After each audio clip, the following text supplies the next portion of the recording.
Selamat pagi, salam sejahtera bagi kita semua, seluruh jemaat maupun saudara-saudari yang secara rutin mengikuti ibadah minggu di Christ Chapel Manado.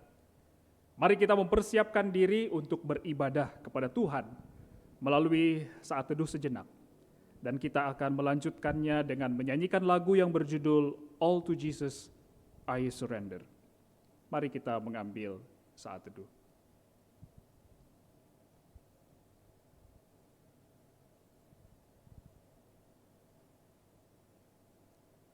Hanya kepadamu ya Tuhan, Tuhan kami. Kami menyerahkan diri kami untuk beribadah. All to Jesus I surrender.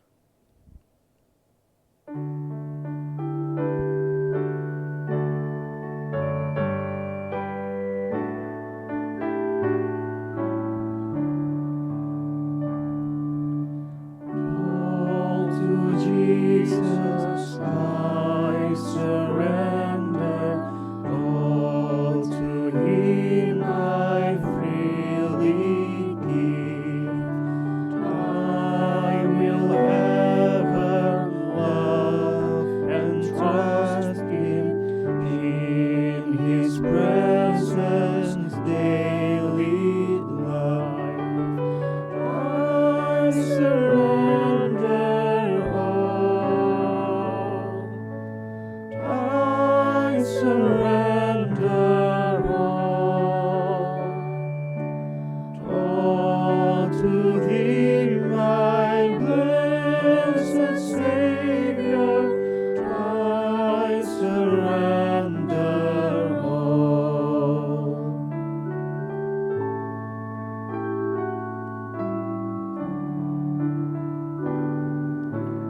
All to Jesus I surrender. Humbly at His feet I bow. Worldly pleasures all forsaken. Take me, Jesus, take me now. I surrender all. I surrender all to Thee, my blessed Savior. I surrender all. Mari kita menyimak beberapa pengumuman sebelum kita melanjutkan ibadah ini.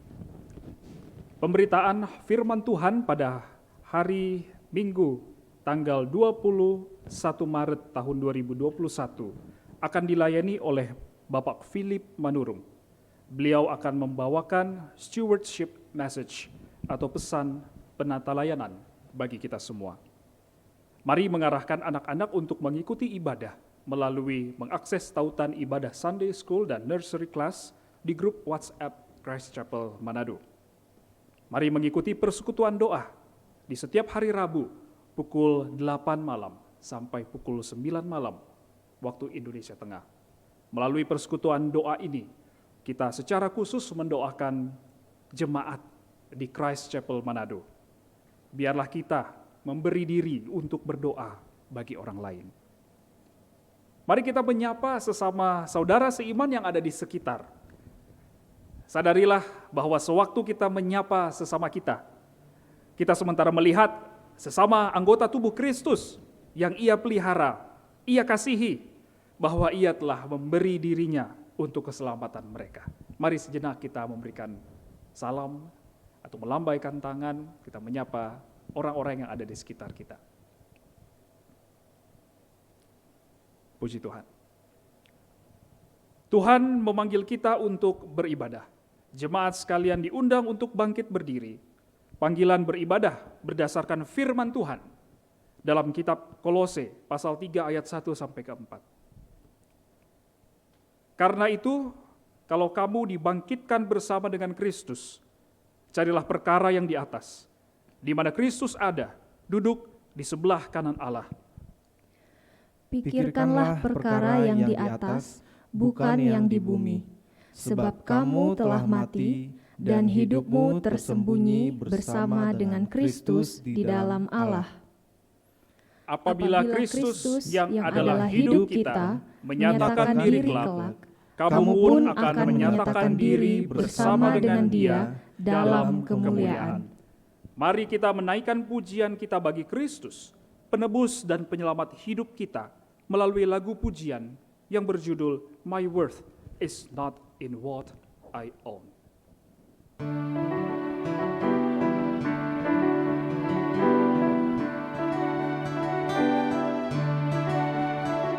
My worth is not in what I own, not in the strength of flesh and bone, but in the costly wounds of love at the cross. My worth is not in skill or name, in win or lose, in pride or shame, but in the blood of Christ that flowed at the cross. I rejoice in my Redeemer, greatest treasure, wellspring of my soul. I will trust in Him, no other. My soul is satisfied in Him alone. As summer flowers bloom and die, fame, youth, and beauty hurry by, but life eternal calls to us at the cross. I will not boast in wealth and might, or human wisdom's fleeting light, but I will boast in knowing Christ at the cross. I rejoice in my Redeemer, greatest treasure, wellspring of my soul. I will trust in Him, no other. My soul is satisfied in Him alone. Jemaat sekalian, mari kita bersatu di dalam doa, kita berdoa. Bila tidak ada Engkau ya Tuhan dalam hidup kami, maka sia-sialah hidup ini. Kami bersyukur karena Tuhan yang terlebih dahulu hadir dan mengajarkan kami tentang kebenaran yang sejati, yakni Tuhan Yesus Kristus, Sang Firman yang hidup, yang berdaulat atas segala sesuatu, dan berdaulat atas hidup kami. Terimalah sembah dan syukur kami umat kepunyaan-Mu ini. Dalam nama Tuhan Yesus Kristus, yang telah mengajar kami berdoa demikian. Bapa kami di sorga, dikuduskanlah nama-Mu, datanglah kerajaan-Mu, jadilah kehendak-Mu di bumi seperti di sorga. Berilah kami pada hari ini makanan kami yang secukupnya, dan ampunilah kesalahan kami, seperti kami juga mengampuni orang yang bersalah kepada kami. Dan janganlah membawa kami ke dalam pencobaan, tetapi lepaskanlah kami daripada yang jahat. Karena Engkaulah yang punya kerajaan, dan kuasa, dan kemuliaan, sampai selama-lamanya. Amin. Merupakan bagian dari kehidupan orang percaya dan dorongan Roh Kudus dalam persekutuan umat Allah untuk memuji Tuhan. Mari kita kembali memuji Tuhan melalui dua lagu pujian yang berjudul Kudaki Jalan Mulia dan pujian yang berjudul Aku Milik-Mu, Yesus Tuhanku.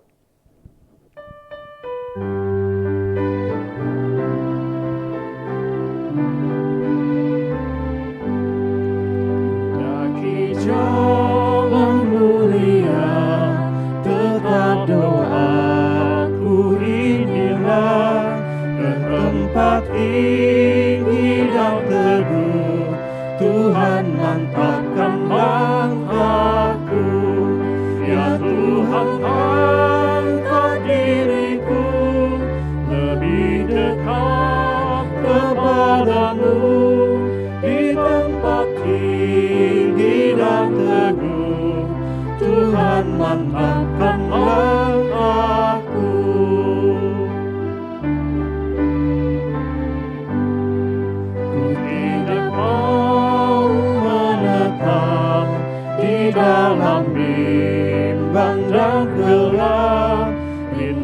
Tuhanku, tujuanku, tempat yang tinggi dan teguh. Ya Tuhan, angkat diriku lebih dekat kepadamu, di tempat tinggi dan teguh. Tuhan, mantapkan langkahku.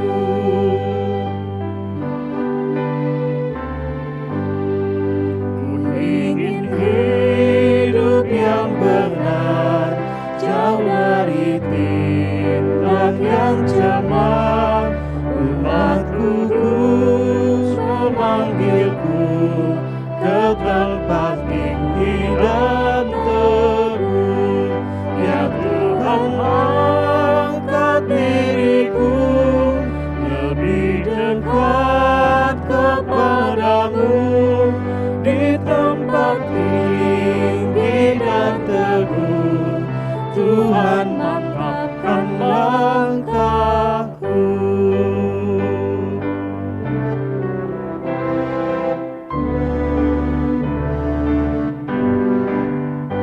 Aku milikmu, Yesus Tuhanku, ku dengar suara-Mu. Ku merindukan datang mendekat dan diraih oleh-Mu. Raih daku dan dekatkanlah pada kaki salib-Mu. Raih daku, raih dan dekatkanlah ke sisi-Mu, Tuhanku.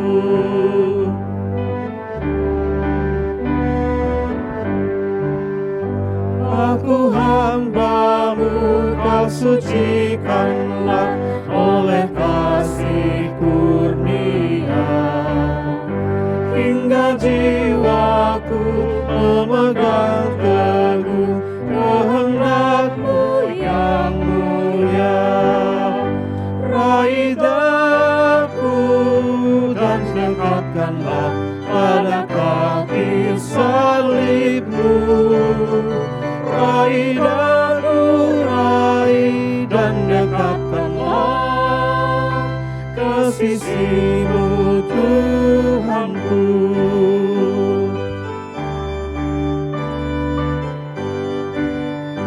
Sungguh indahnya walau sejenak beserta-Mu, Allahku. Dalam doaku sungguh akrabnya bersekutu dengan-Mu. Raih daku dan dekatkanlah pada kaki salib-Mu. Raih daku, raih dan dekatkanlah ke sisi-Mu, Tuhanku. Jemaat sekalian diundang untuk duduk kembali. Tuhan memanggil kita kepada iman dan pertobatan. Pengakuan iman komunal terambil dari Katekismus Kecil Westminster, pertanyaan nomor 106 dan 107. Apakah yang kita doakan dalam permohonan yang keenam? Di dalam permohonan keenam, yaitu, dan janganlah membawa kami ke dalam pencobaan, tetapi lepaskanlah kami dari yang jahat. Kita berdoa agar Allah menjaga kita dari cobaan untuk berdosa, atau mendukung dan melepaskan kita bila mana kita mengalami pencobaan. Apakah yang diajarkan kepada kita melalui penutup doa Bapa kami? Penutup doa Bapa kami, yaitu, karena Engkaulah yang empunya kerajaan dan kuasa dan kemuliaan sampai selama-lamanya. Amin. Mengajarkan agar kita menerima penguatan kita hanya dari Allah saja, dan melalui doa kita memuji Dia, mengakui kerajaan, kuasa, dan kemuliaan adalah milik-Nya. dan untuk mengungkapkan keinginan kita untuk didengarkan dan jaminan bahwa doa kita didengarkan, kita berkata, amin. Jemaat sekalian, saat ini kita mendapatkan kesempatan untuk melakukan pengakuan dosa komunal. Dan biarlah ketika saudara-saudari sekalian membaca teks yang tertulis di layar, biarlah perkataan itu boleh kita maknai, karena ini adalah suatu pengakuan dosa komunal kita bersama di hadapan Tuhan. Dan baiklah kita perkatakan ini dengan penuh kesadaran di hadapan Tuhan. Sungguh ya Allah Bapa kami, Engkaulah yang empunya segala kerajaan, kuasa dan kemuliaan di bumi dan di surga. Diingatkan oleh pengakuan ini, kami menyadari betapa kami selama ini sering melupakan kekuasaan-Mu yang berdaulat. Kami ingin membangun kerajaan kami sendiri. Kami ingin mengandalkan kekuatan kami sendiri. Kami ingin mencari kemuliaan bagi nama kami sendiri. Sekarang kami tahu bahwa semua itu sia-sia dan kami telah bersalah kepadamu.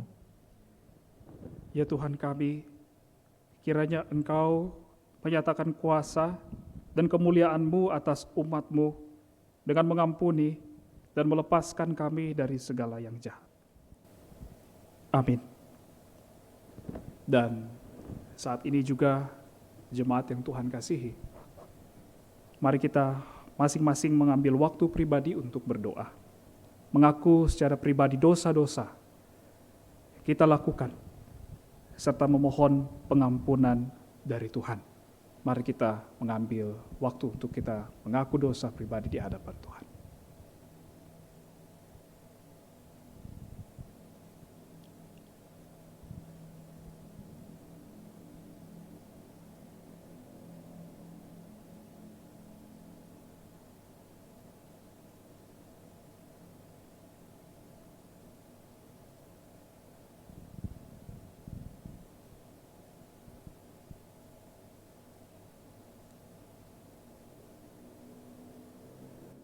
Dengarkanlah jaminan pengampunan dosa terambil dari firman Tuhan dalam Kolose pasal 1 ayat 13 sampai 14. Ia telah melepaskan kita dari kuasa kegelapan dan memindahkan kita ke dalam kerajaan Anaknya yang kekasih. Di dalam Dia kita memiliki penebusan kita, yaitu pengampunan dosa. Amin. Di dalam anugerah Tuhan, sampai pada saat ini kita memiliki kesempatan yang begitu banyak untuk kita boleh berdoa di hadapan Tuhan. Dan mari jemaat sekalian kita masuk dalam doa syafaat. Dan saya mengajak kita untuk secara aktif berdoa bersama-sama terkait beberapa pokok doa yang akan kita naikkan saat ini. Saya akan memimpin dalam doa. Mari kita berdoa untuk pertumbuhan jemaat dalam pengenalan yang benar akan Allah Tritunggal dan keteguhan iman di dalam Kristus. Ya Bapa, Engkau tahu bahwa kami ingin sekali mengetahui banyak hal tentang hidup ini.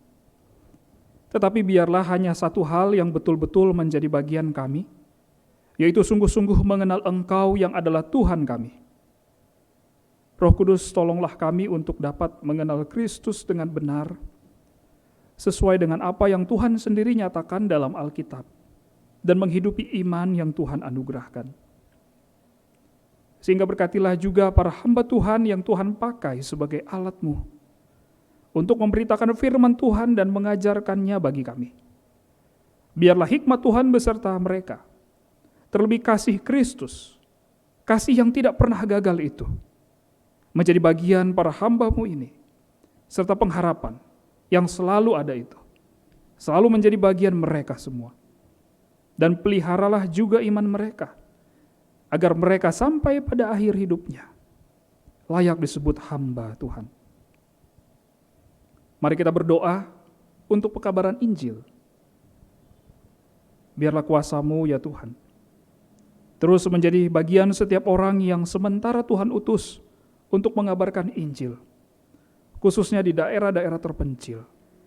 Kiranya Tuhan juga yang terus memelihara mereka dalam kecukupan berdasarkan kasih karunia Tuhan. Bila mana ada di antara mereka yang sementara dalam penyiksaan, biarlah Roh Kudus yang juga telah menguatkan para hamba-Mu di masa lampau, terus memberikan kekuatan dan penghiburan. Mari kita berdoa untuk keluarga dan tetangga kita. Dalam pokok doa ini saya mengajak jemaat sekalian untuk secara khusus berdoa dalam hati masing-masing. Para suami berdoa bagi istri dan anak-anak. Para istri berdoa bagi suami. Anak-anak berdoa untuk orang tua. Kita semua juga berdoa untuk orang-orang yang namanya terlintas di pikiran kita saat ini. Mari kita ambil waktu sejenak untuk berdoa bagi mereka.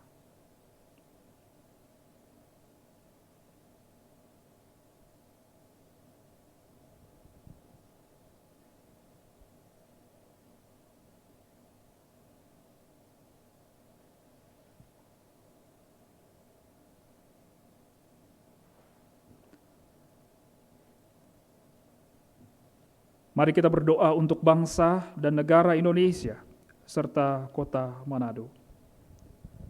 Ya Tuhan, meskipun pandemi masih berkepanjangan, tetapi dalam sejarah kehidupan manusia, Engkau ya Tuhan, selalu membuktikan kehadiran, pemeliharaan dan kedaulatan-Mu atas umat yang Engkau kasihi. Berbelas kasihanlah ya Tuhan bagi bangsa ini, bagi bangsa Indonesia Tuhan. Biarlah secara khusus anak-anak-Mu, umat pilihan-Mu ya Tuhan. Mereka boleh tetap kuat di dalam Tuhan. Biarlah firman Tuhan menjadi kekuatan mereka. Biarlah Engkau yang selalu mereka rasakan dalam setiap langkah hidup mereka dalam masa-masa ini. Di dalam masa senang ataupun sulit ya Tuhan. Biarlah kehadiran-Mu semakin nyata di tengah-tengah umat-Mu. Dan memuji, memuliakan Tuhan boleh senantiasa menjadi bagian kami. Dan di saat yang sama, Tuhan juga mengajarkan kami apa makna dari memuliakan Tuhan. Begitu juga Tuhan memberkati pemimpin bangsa ini. Kiranya hikmat Tuhan beserta mereka. Tuhan pakai mereka menjadi alat-Mu mendatangkan kesejahteraan bagi bangsa ini. Secara khusus bagi kota Manado, biarlah kasih Tuhan senantiasa melingkupi kota ini, melepaskan kota ini dari hal yang jahat. Biarlah banyak orang yang Tuhan bangkitkan di antara orang-orang di dalam kota ini. Tuhan bangkitkan mereka untuk menjadi saksi-Mu dalam setiap bidang ya Tuhan, sehingga betul-betul nama Tuhan dipermuliakan. Ini doa kami Tuhan. Demi Kristus Allah yang hidup, kami berdoa. Amin. Saat ini kita akan memberikan persembahan. Dan sebagai pengantar kita memberikan persembahan, dengarkanlah firman Tuhan yang terambil dari Mazmur 119 ayat 108. Kiranya persembahan sukarela yang berupa puji-pujian berkenan kepadamu ya Tuhan. Dan ajarkanlah hukum-hukum-Mu kepadaku. Sembari kita memberikan persembahan, kita akan menaikkan pujian yang berjudul Ku Heran Allah Mau Memberi.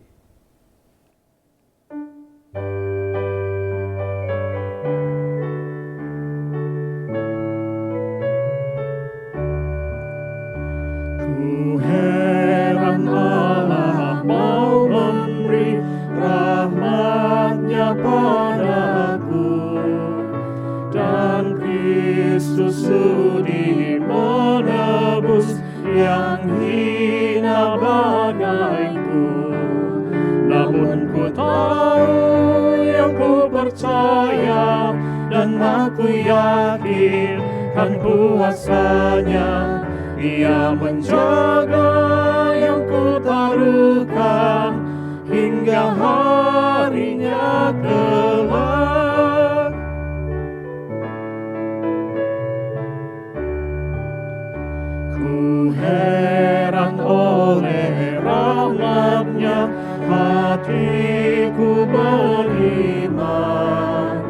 dan oleh kuasa sabdanya jiwaku pun tentram. Namun ku tahu yang ku percaya, dan aku yakin dan kuasanya, Ia menjaga yang ku taruhkan hingga harinya kelak.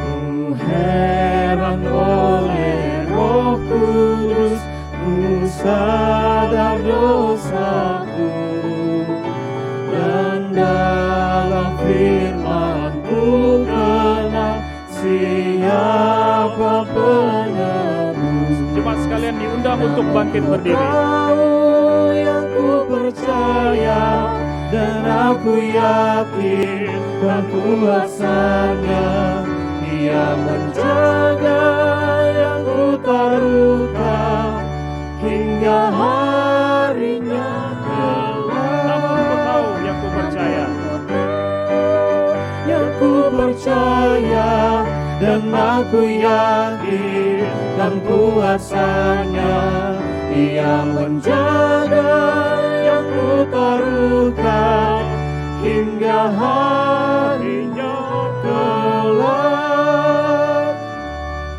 mari kita berdoa untuk persembahan yang barusan kita persembahkan. Tuhan Yesus, terima kasih untuk segala yang Tuhan beri dalam kehidupan kami. Tuhan sudah memakai kami untuk boleh menjadi alat-Mu demi misi kerajaan Allah di tengah-tengah dunia ini, secara khusus di Kota Manado. Dan biarlah setiap kali kami memberikan persembahan, Tuhan yang terus mengingatkan kami bagaimana Tuhan telah memberi dirinya bagi kami, menyelamatkan kami, menebus kami dari dosa. Oleh karena itu Tuhan, biarlah persembahan ini boleh berkenan di hadapan-Mu, boleh dipakai sedemikian rupa demi misi kerajaan-Mu. Demi Kristus Allah yang hidup, kami persembahkan persembahan ini. Amin. Jemaat sekalian dipersilahkan untuk duduk kembali. Tuhan memperbarui kita dalam firman-Nya. Pemberitaan firman Tuhan akan diberitakan oleh hamba-Nya Bapak Dalvin Tanan. Selamat pagi Bapak Ibu Saudara-saudari sekalian. Bersyukur untuk pimpinan Tuhan bagi kita semua. Kita kembali bersama akan mengikuti khotbah pada saat ini. Mari bersama-sama kita mempersiapkan diri kita untuk mendengarkan firman Tuhan. Mari kita berdoa terlebih dahulu. Bapa di dalam surga, kami bersyukur, berterima kasih untuk pimpinan dan pertolongan-Mu kepada kami. Terima kasih untuk waktu yang Tuhan berikan kepada kami untuk beribadah bersama, menaikkan doa, menaikkan pujian, dan sekarang kami akan membaca dan merenungkan firman-Mu. Pimpin dan sertailah kami ya Tuhan, perdengarkanlah suara-Mu kepada kami semua. Pakailah hamba-Mu untuk boleh menyatakan kehendak-Mu kepada kami semua. Di dalam nama Tuhan Yesus kami berdoa. Amin. Bapak Ibu Saudara, pagi ini saya mengajak kita untuk merenungkan bagian eksposisi kita dari kitab 2 Tesalonika pasal 3 ayat 6 sampai 18. Dan bersama-sama kita akan merenungkan ini dalam judul Bekerja untuk Kemajuan Kerajaan-Nya. Terlebih dahulu saya akan membacakan bagian Alkitab ini. Pasal 2 Tesalonika pasal 3 ayat 6 sampai 18. Saya akan bacakan kepada kita semua. Tetapi kami berpesan kepadamu, saudara-saudara, dalam nama Tuhan Yesus Kristus, supaya kamu menjauhkan diri dari setiap saudara yang tidak melakukan pekerjaannya dan yang tidak menurut ajaran yang telah kamu terima dari kami. Sebab kamu sendiri tahu bagaimana kamu harus mengikuti teladan kami. Karena kami tidak lalai bekerja di antara kamu, dan tidak makan roti orang dengan percuma, Tetapi kami berusaha dan berjerih payah siang malam, supaya jangan menjadi beban bagi siapapun di antara kamu. Bukan karena kami tidak berhak untuk itu, melainkan karena kami mau menjadikan diri kami teladan bagi kamu, supaya kamu ikuti. Sebab juga waktu kami berada di antara kamu, kami memberi peringatan ini kepada kamu. Jika seorang tidak mau bekerja, janganlah ia makan. Kami katakan ini karena kami dengar bahwa ada orang yang tidak tertib hidupnya dan tidak bekerja, melainkan sibuk dengan hal-hal yang tidak berguna. Orang-orang yang demikian kami peringati dan nasihati dalam Tuhan Yesus Kristus, supaya mereka tetap tenang melakukan pekerjaannya, dan dengan demikian makan makanannya sendiri. Dan kamu tahu, saudara-saudara, janganlah jemu-jemu berbuat apa yang baik. Jika ada orang yang tidak mau mendengarkan apa yang kami katakan dalam surat ini, tandailah dia dan jangan bergaul dengan dia, supaya ia menjadi malu, tetapi janganlah anggap dia sebagai musuh, tetapi tegurlah dia sebagai seorang saudara. Dan ia, Tuhan damai sejahtera, kiranya mengaruniakan damai sejahteranya terus-menerus dalam segala hal kepada kamu.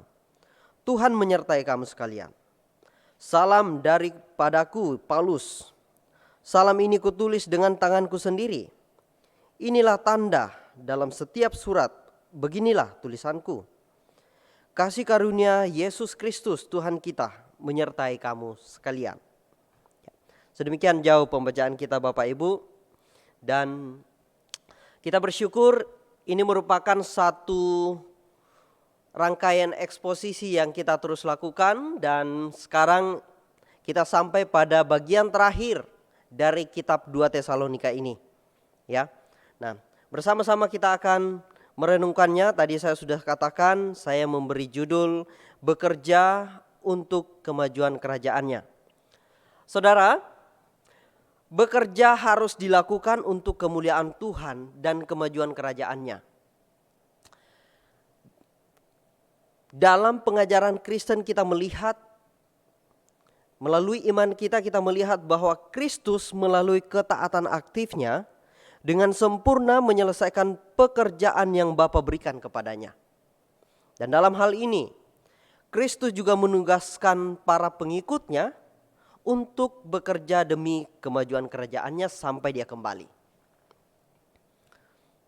Nah, namun Bapak Ibu, kita tetap menyadari kondisi dan situasi yang terjadi bagi kita semua di saat ini. Kita sekarang masih berada dalam kondisi pandemi yang berkepanjangan. Dan kita juga sudah melihat dampak pandemi ini semakin kita rasakan dalam berbagai segi kehidupan kita. Bentuk interaksi, ya, pola hidup yang kita sedang jalani, kita harus ada dalam satu tatanan yang lebih baru dibanding sebelumnya. Banyak hal yang mau tidak mau kita pikirkan cara lain untuk bagaimana bisa melakukannya dengan efektif. Bisa mulai dari aktivitas anak-anak, bahkan juga pemuda, remaja, bahkan sampai orang dewasa. Berbagai aktivitas perlu ada strategi yang khusus. Lalu juga terkait dampak ini, ya, kita bisa melihat dalam konteks pekerjaan atau penghidupan setiap orang. Tidak sedikit yang terdampak sampai pada kehilangan pekerjaan. Bapak, Ibu, saudara-saudara, tentu ini menjadi tantangan dan pergumulan kita bersama, ya. Ini suatu realita yang perlu kita sikapi atau kita responi dalam hikmat bijaksana Tuhan.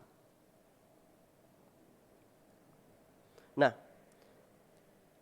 saya berharap dalam perenungan kita pada saat ini, dalam pembacaan kita ini, kita juga melihat bagaimana Rasul Paulus menekankan satu hal yang perlu diperhatikan oleh jemaat pada saat itu, khususnya dalam hal bekerja di sini, Bapak Ibu. Nah, kitab 2 Tesalonika ini merupakan satu surat penggembalaan, ya, yang disampaikan oleh Rasul Paulus kepada jemaat. Nah, di sini kita melihat Rasul Paulus memberikan satu peringatan, memberikan satu instruksi kepada jemaat, ya. Dalam ayat ke-6 kita membaca dikatakan bahwa Paulus mengingatkan, ya, tetapi kami berpesan kepadamu, ya, dimulai dengan kata seperti itu. Bapak Ibu, seakan-akan ini menjadi sebuah himbauan, ya. Tetapi ketika saya melihat kata yang digunakan, ternyata ini adalah satu kata yang sangat tegas, Bapak Ibu, ya. Sangat tegas dan sangat serius. Dalam bahasa aslinya dia menggunakan parangelo, ya, yang artinya perintah, command. Bagaikan satu instruksi dari kepala pasukan kepada anggota-anggotanya. Dan kalau kita ingat, berarti itu adalah satu tindakan yang harus segera dilakukan. Jemaat diperintahkan untuk menjauhi, atau dalam hal ini kita akan lihat berarti kita bisa sampai pada satu tindakan untuk mendisiplinkan mereka yang hidup tidak sesuai dengan cara hidup yang mereka telah terima. Mereka diminta untuk mendisiplinkan mereka yang tidak mau bekerja, mereka yang berdiam dalam kemalasan dan tidak melakukan pekerjaannya. Nah, Bapak Ibu, menarik untuk kita perhatikan bahwa Rasul Paulus menyebutkan bahwa mereka yang tidak hidup sesuai dengan cara, sesuai dengan ajaran atau tradisi yang mereka terima dari para rasul. Nah, dalam hal ini ajaran atau tradisi, saya juga melihat kata yang digunakan di situ adalah paradosis, ya. Nah, kita di Christ Chapel Manado sedang memperkenalkan istilah ini dalam seri pengajaran atau pembinaan jemaat yang juga kita akan lakukan selain dalam khotbah-khotbah setiap minggu. Kita juga merancang supaya ada waktu-waktu untuk memberikan pengajaran-pengajaran sesuai dengan tradisi dalam iman kepercayaan Kristen, gitu ya, dalam iman kita. Paradosis. Nah, kita berharap Bapak Ibu, apa yang terjadi, poin-poin prinsip dalam pengajaran itu kita bisa bagikan turun-temurun kepada setiap anggota jemaat kita, bahkan dari jemaat di dalam keluarga kita masing-masing, ajaran itu juga terus dipelihara turun-temurun. Dan karena dalam hal ini adalah satu konteks juga yang Rasul Paulus inginkan untuk jemaat itu pelihara. Ya, makanya ketika ada mendengar bahwa ada yang tidak tertib hidupnya, ini segera dikirimkan surat 2 Tesalonika yang kedua ini untuk mengingatkan mereka. Selain tentang bagaimana mereka harus menegur dan mendisiplinkan mereka yang tidak tertib ini, dalam bacaan-bacaan sebelumnya juga kita sudah melihat bagaimana Rasul Paulus mengingatkan mereka untuk mengerti dengan jelas bagaimana tentang ajaran mengenai kedatangan Tuhan Yesus. Bahkan juga mengingatkan mereka untuk berdiri teguh dalam iman. Karena konteks yang mereka sedang hadapi juga sesuatu yang sangat berat. Mereka juga ada dalam penganiayaan. Nah, Bapak Ibu, paradosis yang disampaikan Rasul Paulus bukan sekedar data dan informasi untuk kebutuhan pengetahuan saja. Di situ adalah itu paradosis yang diberikan itu merupakan pengajaran yang menyeluruh, mulai dari pemahaman dan perilaku hidup jemaat. Jadi jemaat diajarkan tentang prinsip-prinsip kebenaran di dalam Injil Yesus Kristus, dan juga ada cara hidup yang perlu mereka lakukan.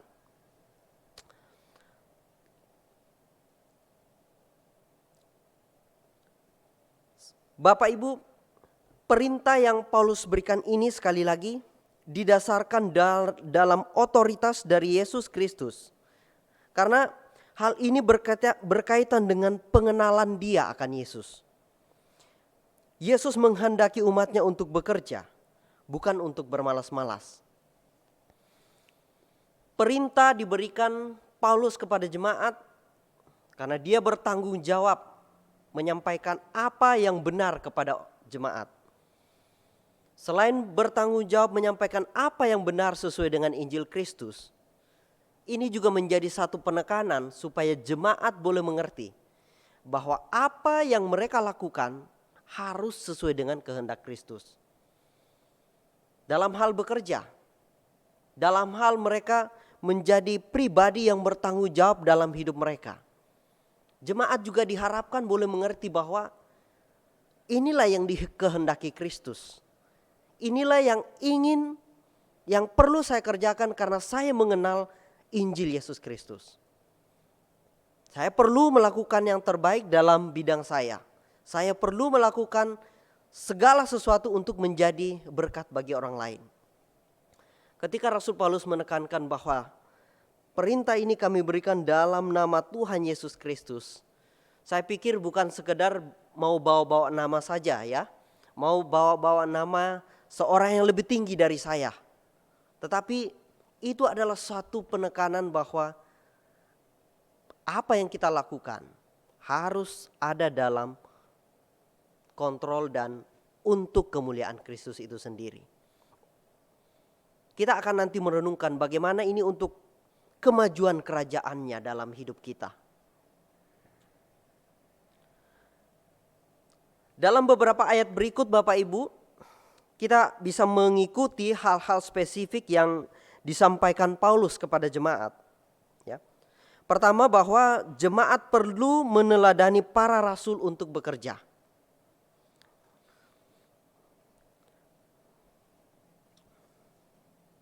Jadi dalam hal ini Bapak Ibu kita melihat sekali lagi bahwa perintah yang Paulus sampaikan bukan sebuah kesewenangan saja, karena selama ini dialah yang memimpin maka seenaknya nanti dia bisa memberikan satu perintah kepada jemaat. Ini merupakan suatu tindakan yang secara sengaja dia contohkan dari dirinya sendiri. Dia memberikan perintah untuk bekerja. Ya.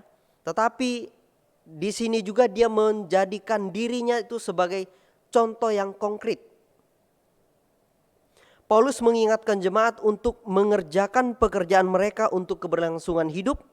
Jangan ada yang menjadi beban bagi orang lain.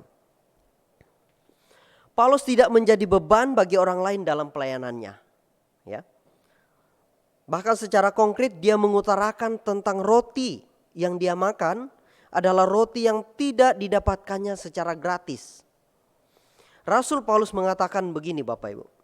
Tetapi kami berusaha dan berjerih payah siang malam supaya jangan menjadi beban bagi siapapun di antara kamu. Bahkan bagian ini juga tidak hanya di sini dia sampaikan, dalam surat sebelumnya dia juga sudah menyampaikan. Misalnya dalam suratnya yang pertama pasal 2 ayat yang ke-9. Di situ juga kita bisa membaca Paulus mengatakan, sebab kamu masih ingat saudara-saudara akan usaha dan jerih lelah kami. Sementara kami bekerja siang malam supaya jangan menjadi beban bagi siapapun juga di antara kamu. Kami memberitakan Injil Allah kepadamu. Bapak Ibu, Rasul Paulus meneladankan ini ya, meskipun dia berhak untuk mendapatkan dukungan dalam pelayanannya. Dan dalam bagian Alkitab yang lain kita bisa membaca bagaimana Paulus juga didukung oleh jemaat-jemaat dalam pelayanannya. Dan Paulus juga secara sukacita menerima pemberian-pemberian yang diberikan kepada dia dalam pelayanannya.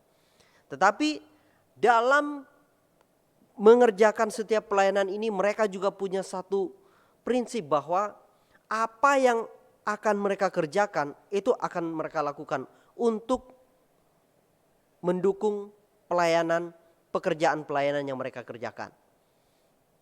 Mereka juga berpikir bahwa tugas utamanya adalah memberitakan Injil Kristus, tetapi ada hal juga yang mereka bisa kerjakan.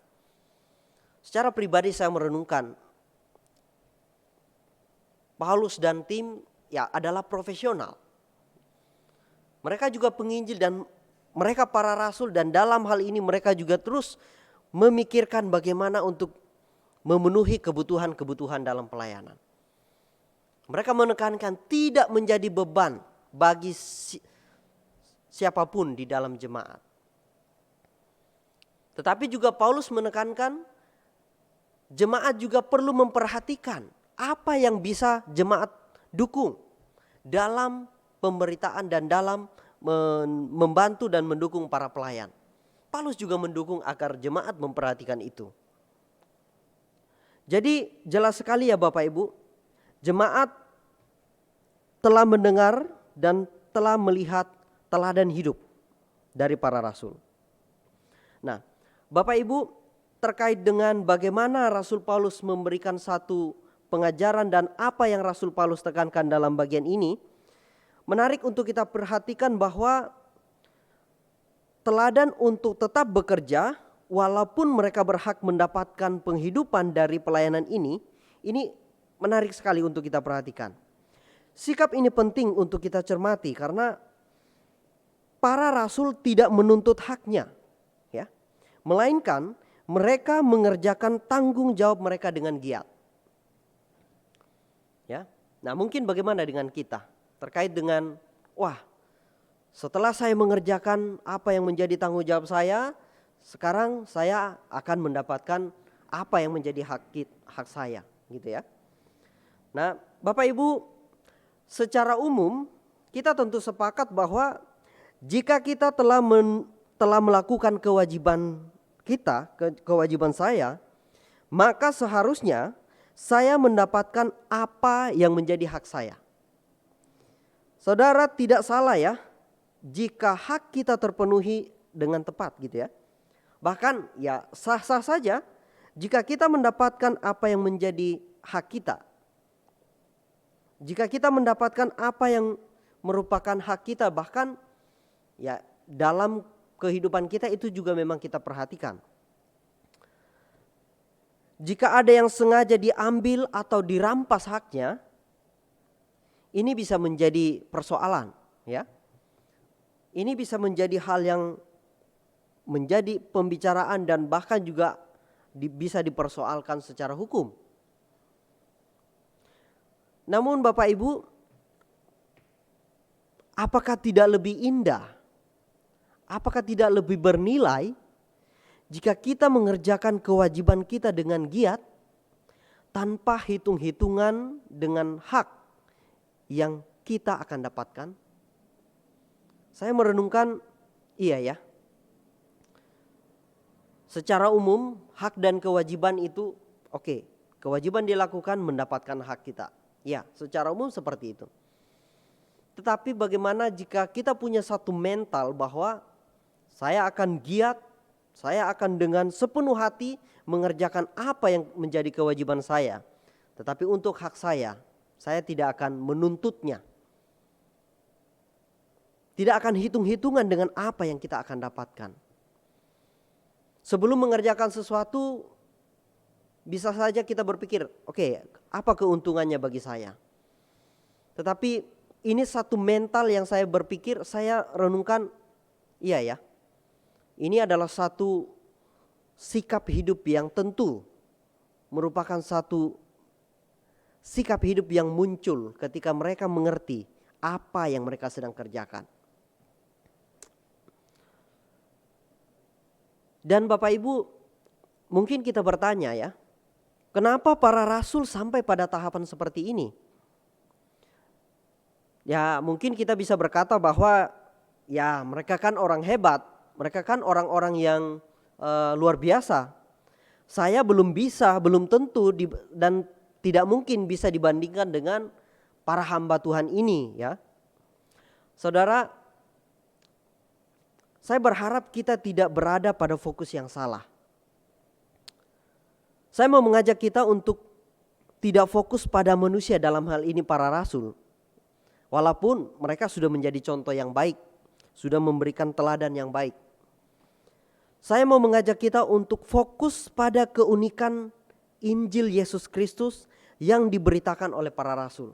Dan yang saya yakini, yang mereka hidupi, yang mereka perjuangkan, yang mereka renungkan, untuk mereka pikirkan bagaimana caranya supaya ini bisa disampaikan kepada jemaat. Keunikan Injil Yesus. Injil Yesus membawa satu tatanan nilai yang indah dibanding tatanan norma pada umumnya. Mengenal bagaimana kemuliaan Injil Yesus itu membawa kita pada satu sikap hidup yang tidak hanya untuk tataran norma secara umum. Pengenalan akan Yesus mendorong umatnya untuk bekerja dengan giat tanpa henti. Pengenalan akan Yesus mendorong umatnya untuk menjadi berkat, untuk memberi lebih banyak. Memberi lebih banyak dan bahkan lebih banyak daripada menerima dalam hidup ini. Pengenalan akan kebenaran dalam Injil Yesus Kristus mendorong orang untuk apa yang saya bisa bagikan. Memikirkan apa yang bisa saya berikan, bukan memikirkan apa yang bisa saya dapatkan.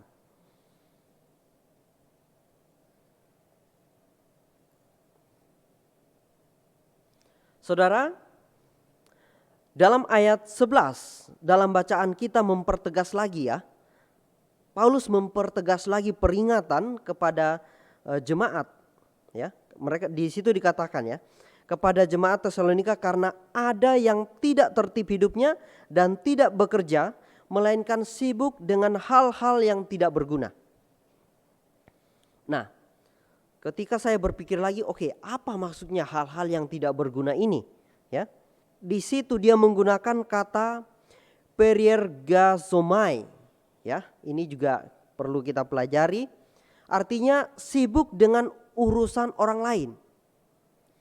Dalam bahasa Inggris dikatakan busybody.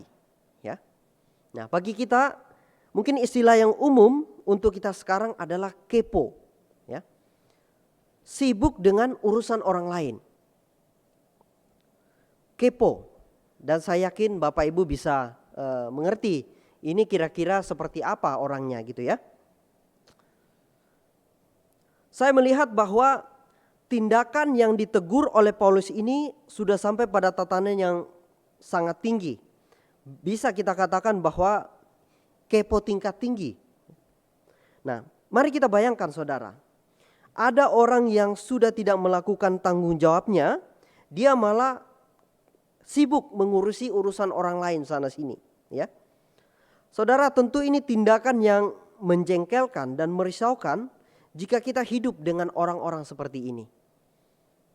Kepada orang-orang yang malas dan kepo ini, mereka perlu didisiplinkan dengan harapan mereka sadar dan mau kembali kepada tanggung jawabnya. Pendisiplinan yang disarankan, Paulus mengatakan tidak bergaul dengan mereka, menegur mereka, tetapi dengan catatan sebagai seorang sahabat. Ya. Dan juga Paulus menekankan tidak menganggap mereka sebagai musuh. Tidak bergaul dengan mereka, menegur mereka, itu tadi sebagai seorang sahabat dan tidak menganggap sebagai musuh. Saudara, tidak bergaul dengan mereka tentu dimaksudkan untuk tidak meladeni kesibukan-kesibukan yang mereka lakukan. Karena tidak akan berdampak pada manfaat yang bisa diterima oleh entah dia ataupun orang lain. Jadi tidak meladeni kesibukan-kesibukan yang mereka lakukan. Mereka kepo sana sini, siapa yang bisa meladeni orang-orang kepo? Saya pikir banyak di antara kita juga sangat mungkin ya punya satu sikap untuk meresponi orang-orang yang kepo dalam hidup kita gitu ya. Mereka perlu ditegur bahwa mereka sudah tidak melakukan tanggung jawabnya. Ada hal penting yang mereka lupakan. Hal penting itu adalah apa? Adalah kebenaran Injil Yesus Kristus itu sendiri. Karena sebelumnya mereka telah mendengar, mengenai kebenaran Injil dan melihat teladan hidup dari para rasul. Mereka telah mendengarkan pengajarannya, bagaimana Injil Yesus Kristus yang perlu kita hidupi. Dan mereka juga sudah melihat contoh hidup. Ada teladan hidup yang sudah diberikan oleh para rasul. Nah, Bapak Ibu, bagaimana kebenaran Injil yang telah mereka dengar? Ya. Bagaimana pengajaran-pengajaran yang sudah ditekankan oleh para rasul? Nah, saya mau secara cepat membacakan kepada kita satu pengajaran yang telah diberikan kepada jemaat. Ada di pasal 2 juga. Pasal 2 ayat 13 sampai 17. Saya akan bacakan kepada kita.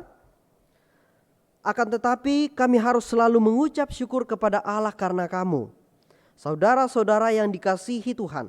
Sebab dari mulanya telah memilih kamu untuk diselamatkan dalam roh yang menguduskan kamu dan dalam kebenaran yang kamu percayai. Untuk itulah ia telah memanggil kamu oleh Injil yang kami beritakan, sehingga kamu boleh memperoleh kemuliaan Yesus Kristus Tuhan kita. Sebab itu, berdirilah teguh dan berpeganglah pada ajaran-ajaran yang kamu terima dari kami, baik secara lisan maupun secara tertulis. Dan ia, Tuhan kita Yesus Kristus adalah Allah Bapa kita, yang dalam kasih karunia-Nya telah mengasihi kita dan yang telah menganugerahkan penghiburan abadi dan pengharapan baik kepada kita. Kiranya menghibur dan menguatkan hatimu dalam pekerjaan dan perkataan yang baik. Itu satu penekanan bagaimana pengajaran yang telah diterima oleh jemaat. Lalu bagaimana jika ada yang ternyata hidup mereka pun masih tidak tertib? Menegur mereka sebagai seorang sahabat. Ingatkan mereka tentang apa yang mereka telah dengarkan, ajaran yang telah disampaikan kepada mereka. Dan juga pastinya mengajak mereka untuk melihat bagaimana para rasul telah menjadi teladan bagi mereka. Saudara, ini sungguh suatu harta yang tidak bernilai, tak ternilai ya oleh apapun ya, ketika jemaat itu mengerti bahwa dia telah dipilih untuk diselamatkan. Saya membayangkan seorang saudara yang diingatkan tentang hal ini ya, betapa dia dikasihi dan betapa dia dirangkul sebagai seorang saudara. Menegur mereka sebagai seorang saudara tentu ya ingatkan mereka untuk kembali melakukan tanggung jawabnya. Tetapi sangat penting untuk mereka diingatkan kembali tentang kebenaran yang telah mereka terima. Kebenaran yang mereka terima itu adalah satu hal yang sangat bernilai. Dan kebenaran itu mendorong mereka untuk mengerjakan apa yang harus mereka kerjakan dalam hidup mereka.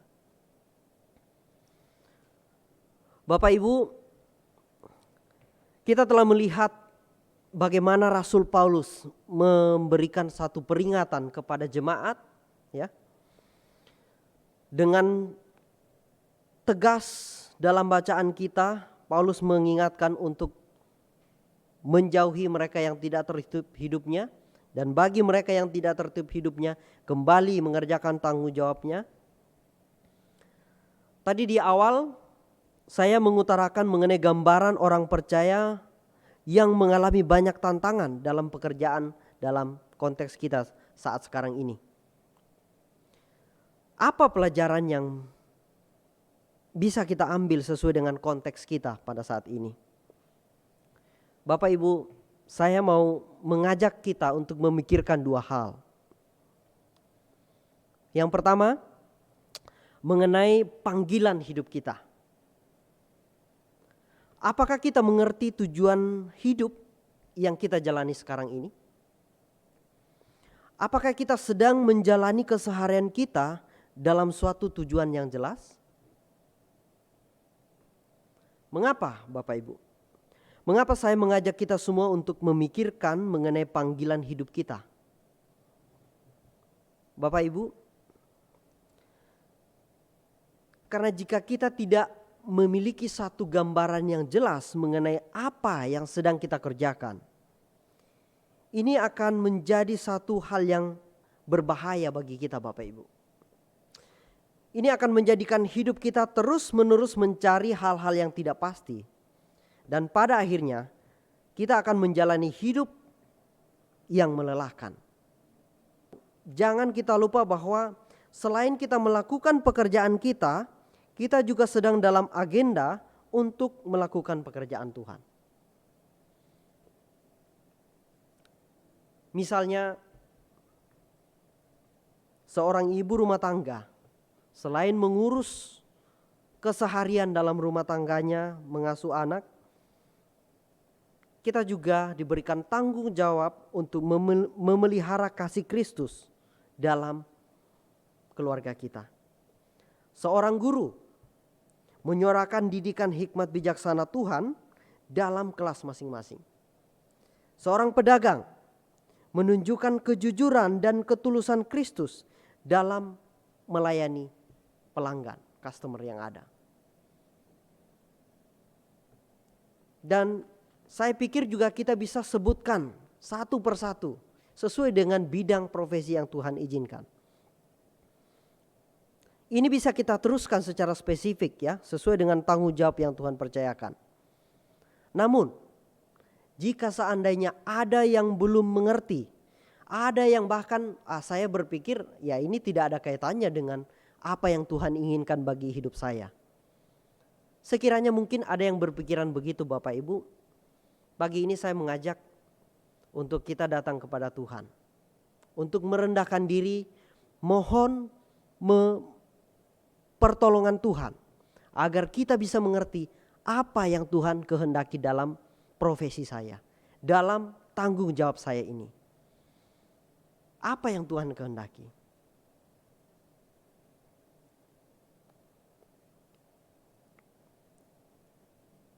Bapak Ibu, di awal saya mengatakan dan jangan kita lupakan bahwa pekerjaan yang kita lakukan harus kita lakukan untuk kemuliaan Tuhan dan kemajuan kerajaan-Nya. Melalui hidup kita, melalui apa yang kita katakan, orang akan melihat Kristus di dalam diri kita. Orang akan melihat bagaimana Kristus yang kita layani. Kok bisa ya orang sedemikian memiliki integritas, memiliki satu keberanian, memiliki satu ketulusan dalam melakukan tanggung jawabnya. Kok bisa ya ada orang-orang yang dengan giat melakukan tanggung jawabnya tanpa hitung-hitungan apa yang akan dia dapatkan. Pekerjaan kita untuk kemuliaan Tuhan dan kemajuan kerajaan-Nya. Hal yang kedua Bapak Ibu, saya ingin mengajak kita untuk merenungkan mengenai kasih kita kepada sesama. Kasih dan kepedulian kita terhadap sesama. Nah, adakah kepedulian kita terhadap orang lain di sekitar kita Bapak Ibu? Bagaimana kita merangkul mereka yang tidak tertib hidupnya? Ya. Kasih dan kepedulian kita terhadap orang-orang kita. Khususnya bagi mereka yang tidak tertib hidupnya. Bapak Ibu, panggilan untuk bekerja bagi kemuliaan kerajaan Allah secara spesifik dan sempurna kita bisa saksikan dalam pribadi Yesus Kristus. Bagaimana Yesus Kristus mengajar tentang kerajaan Allah. Dan selain juga dia mengajar, dalam beberapa bagian Alkitab selalu dikatakan hatinya penuh dengan belas kasihan. Melihat orang banyak itu tergeraklah hatinya dengan penuh belas kasihan. Kepedulian, punya belas kasih kepada manusia. Dan dalam beberapa bagian Tuhan memberikan makan kepada mereka. Saya berpikir ini bukan sekedar mujizat-mujizat yang dilakukan dia, tetapi ini adalah satu kepedulian, suatu tindakan yang penuh belas kasih kepada Tuhan, kepada orang manusia gitu ya.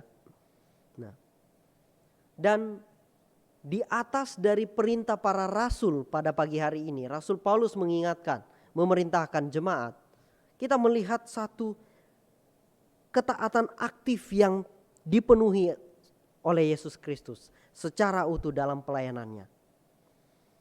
Dengan ketaatan aktifnya dan dengan sempurna, Yesus Kristus menyelesaikan pekerjaan yang diberikan kepadanya.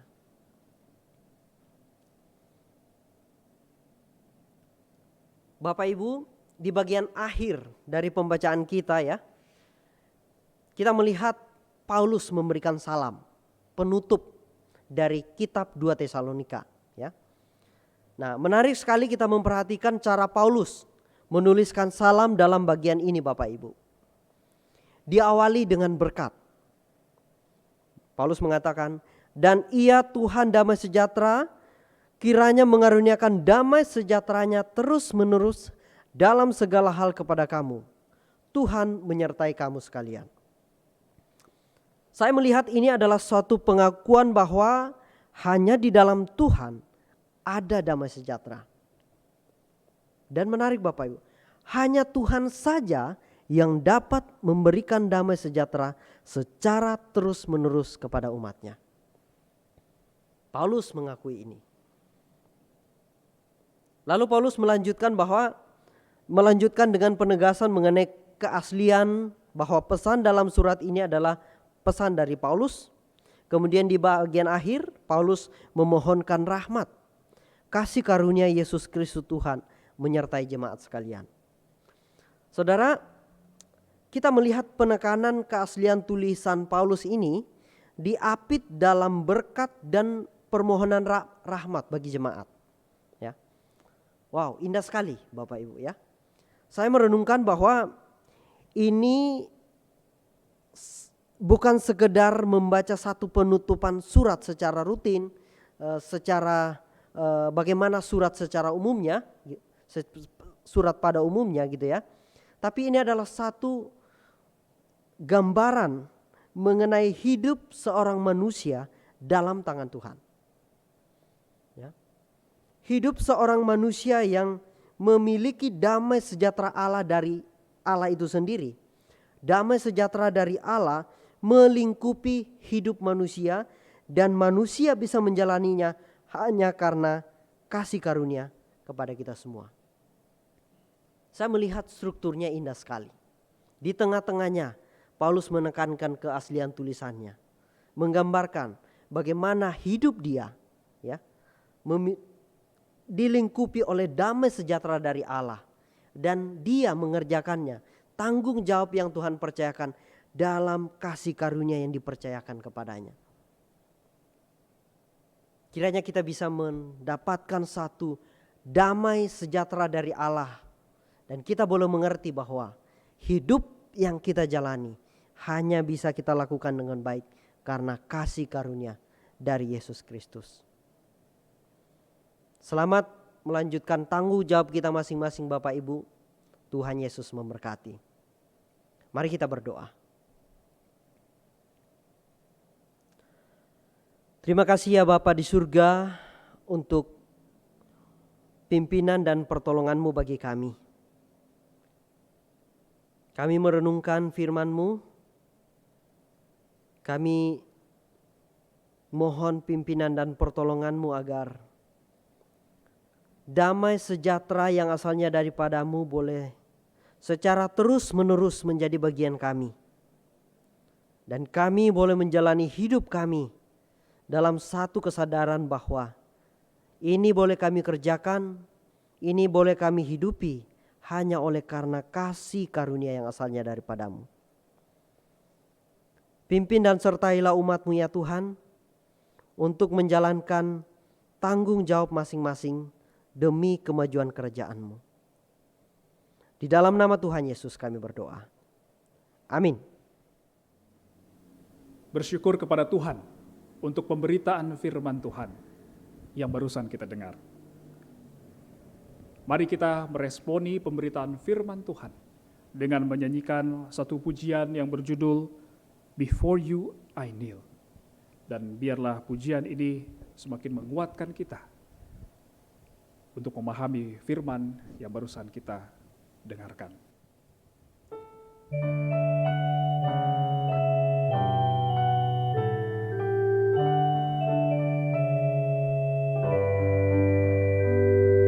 Before you I kneel, my Master and Maker, to offer the work of my hands.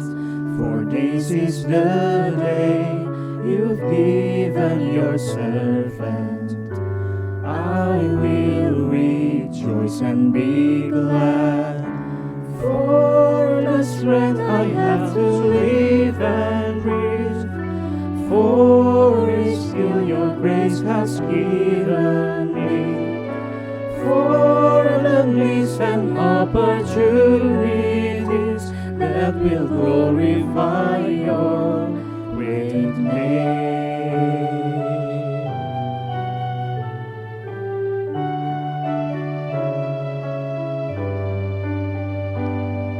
Before you I kneel and ask for your goodness, to cover the work of my hands, for patience and peace to shape all my labor. Your grace for thorns in my path, flow within me like a living stream. Wear away the stones of pride and greed, till your ways are dwelling deep in me, and the harvest of life is grown.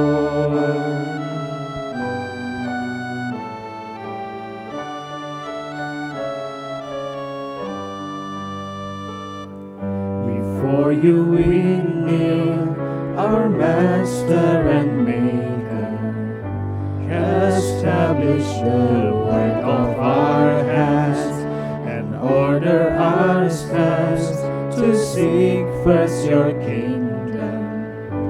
In every small and great task, may we live the gospel of your grace, serve your purpose in our fleeting days, that our lives will bring eternal praise and all glory to your great name.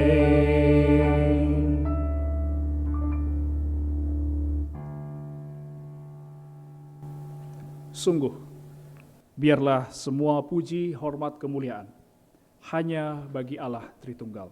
Jemaat sekalian diundang untuk bangkit berdiri. Mari kita menaikkan doksologi.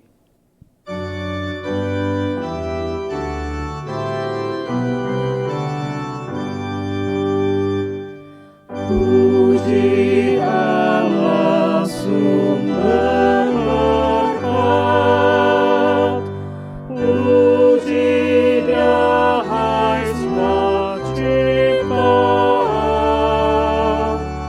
puji Dahai Sang Malaikat,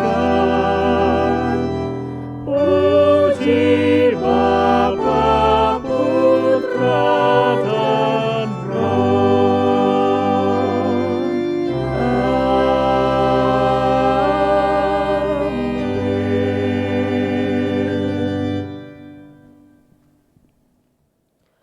Bapak Ibu, sebelum kita mengakhiri ibadah kita, terimalah berkat daripadanya.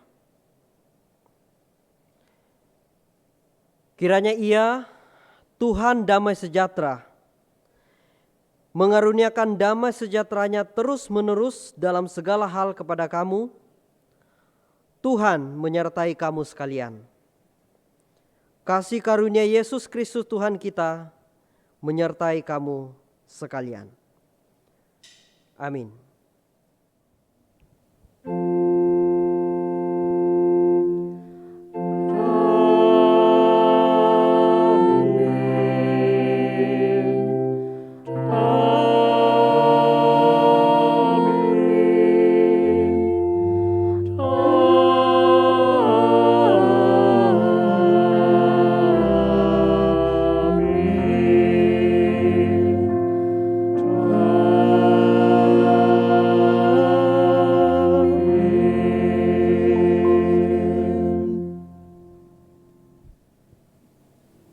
Jemaat sekalian dipersilahkan untuk duduk. Silakan mengambil saat teduh. Dan biarlah damai sejahtera Tuhan yang melampaui segala akal itu menyertai kita sepanjang minggu ini. Selamat hari Minggu, sampai jumpa minggu depan. Tuhan Yesus memberkati.